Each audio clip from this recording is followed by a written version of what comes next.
Good morning, everybody. This is Judith A. Cole. You're listening to Mad Love. Let's get into it. It's another cold morning here in St. Louis, but I want to move to Toronto, so I got to get used to the cold.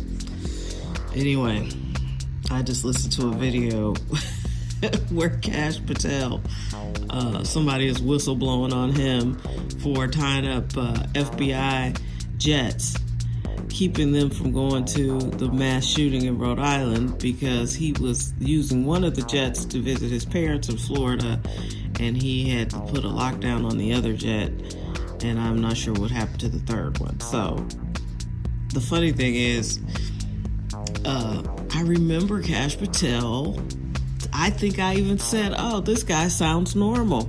I hope he does get the job and does a good job." So when he was campaigning or whatever he was doing, he was on all these podcasts and he was doing all this talking about what was wrong with the FBI. And it turns out he wasn't so upset about what they were doing. It's just as much as he wanted to do it himself.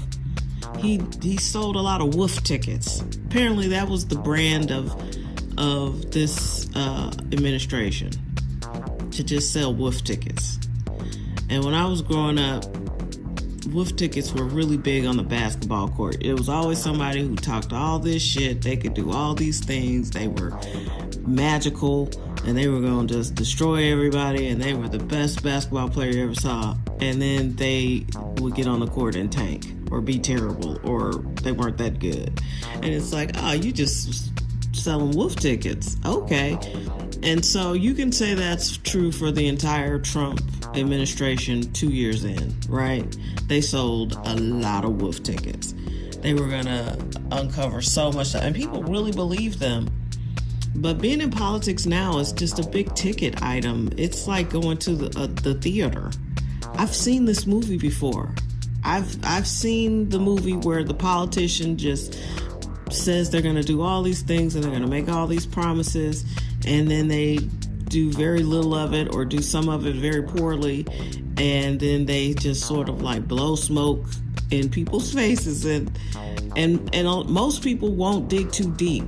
That's what's shocking about the Epstein files for this administration and many other people. They're like, why are they so hung up on this? Because it turns out people are against sex traffickers, especially sex traffickers of children. And the more you read this stuff, the more you realize not only did Jeffrey Epstein have an inordinate amount of access to everyone in power in the world, he was also very instrumental in making a lot of decisions, because for some reason people thought this guy was a genius. And then the next layer of that is the sex trafficking, and then the next layer of that is, how deeply he was involved with some of the darker arts, like, gene eugenics and gene expression, and being friends with all these scientists to try to create the perfect human. And he wasn't particularly into the brothers and the sisters. So, he was experimenting on black folks. I mean, there's a lot to unpack there. And then you're naive to think that he was the boss. He wasn't the boss of anything. And neither was Ghislaine Maxwell. They worked for people. They were employees, facilitators of evil. So, yeah, it makes you wonder, like, oh, okay. And that the more you find out, the more horrifying it is. And then Kash Patel is up here. He had just pretty much done his own campaigning to get the job. He was all over these podcasts talking about all the shit he was going to do, and how he had been a field agent and he had been in the field and he knows what needs to be done. And, the next FBI director has to be X, Y, and Z. And he just lied. He just lied. And then he got in there and has bungled these Epstein files, has used the private plane to do all kinds of things he shouldn't be doing. I've seen that movie before too. I've seen it. Like, there are so few people who want to be public servants. Do you understand that? they're not getting into it because they want to serve the public. They're into it now because they want to serve themselves. And that sums up Kash Patel like nobody's business. I mean, this guy is not who he said he was. Nobody in the Trump administration is who they said. You guys have got to get down to the real problem, which is it's not red, it's not blue. None of these people are looking after your best interests or your family. They don't care. They're not the ones that are really in charge anyway. And we have to start to get to a place where we can comprehend what it is we're actually dealing with here.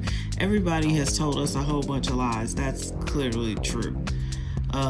Big tech has bought and sold this administration, but then also they put a lot of money into AI. I just watched another video.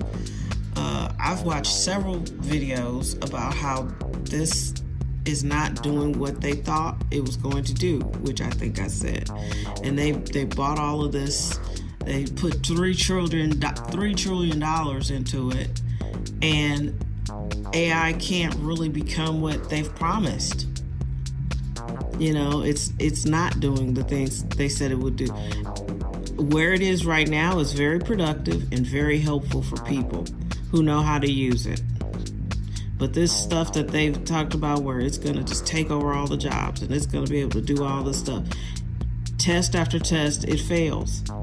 And you can see reports where it says AI just had a breakthrough. And maybe it's breaking through in some ways, but as a collective product that was sold to change the world in these ginormous ways, it's failing.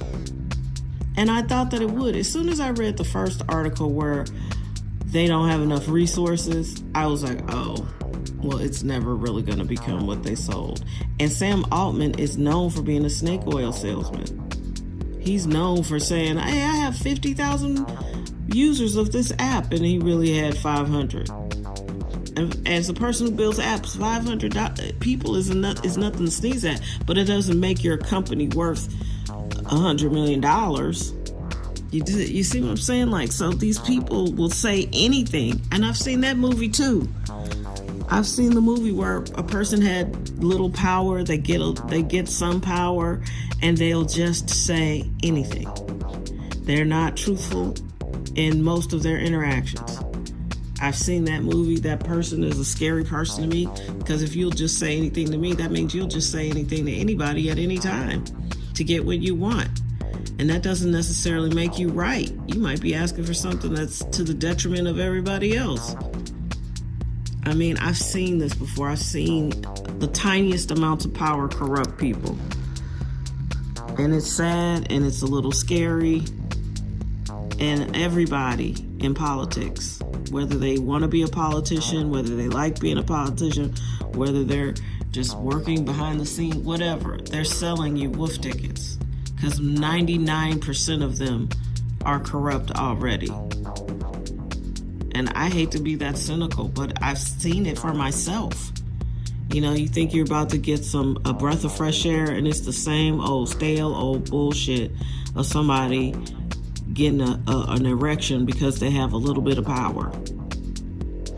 They'll improve their situation, but and people like them that they can use. But other than that, good luck. If you're trying to stand up and do the right thing, you're going to be shit on. And as a person who was shit on for many, many years, trust me, even in the lowest of government positions, there's somebody who thinks they are an emperor or the king or whatever. And their limited knowledge, they might not even be that smart. They might not even have that much experience. There are people running around now talking about their experience as a prosecutor, never prosecuted one case. Or running an office and they've prosecuted 2 cases. I mean, we have entered a really weird time. And it's scary, the amount of experience that has left the room because it was time. They're boomers and they're retiring and they're tired. And the people underneath them have no capability or experience. The only way to get experience is to be experienced. You need time. But it's strange. It's almost like, what have y'all been doing? How can you? What have you been wasting your time? Like, what has been happening? Because you've been in here for a minute. Sorry about that. My alarm went off, and I just said it because I have a meeting, but I normally don't use my alarm. That's the first time I've used it in a long time, maybe even a year. So anyway, my point was, what are people doing? Why are you unprepared to lead? How are so many people terrible at leadership and completely great at scamming? I've seen this movie up close. Kash Patel, Dan Bongino, Pam Bondi. Like, they have paper behind their names and they have some credentials, but as soon as they get in a leadership role, because they're also sycophants and so much wanting to be financially, I think, rewarded from this role in proximity to Trump, that they really cannot be honest. And it's sad and it's scary to watch. It really, really is. And I've seen it in person, and it doesn't end well. Certainly people may move on and get better titles or whatever, but it won't end well ultimately, because eventually people will figure out you're a scam or a fraud or a loser. And, like an infection, you'll hang around for a while, but eventually you'll go away. And, I just can't wait to see that happen in big numbers, because the people who would be great in office would never run because it's so corrupt, and we all know it. And nobody wants to play these games with these deeply corrupted people. And now, I think it may have always had some level of corruption, but now it's just completely corrupt.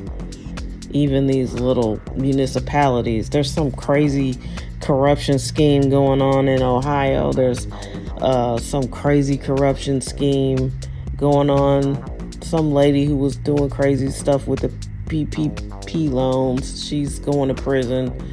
She was friends with the former mayor of St. Louis's father. So I'm thinking she's just a sacrificial lamb, because I'm not sure those two shouldn't be going to prison either. It's just a lot of corruption. And I say just get ready. And don't worry, AI won't take your job, because apparently it won't be smart enough to do that. Apparently they oversold it. Imagine that. Have a great weekend. Take care of yourselves. Be your absolute best. We'll meet back here next week, which I can't believe it. It'll be March. Right? You ready? Let's go. Have a great weekend. Bye.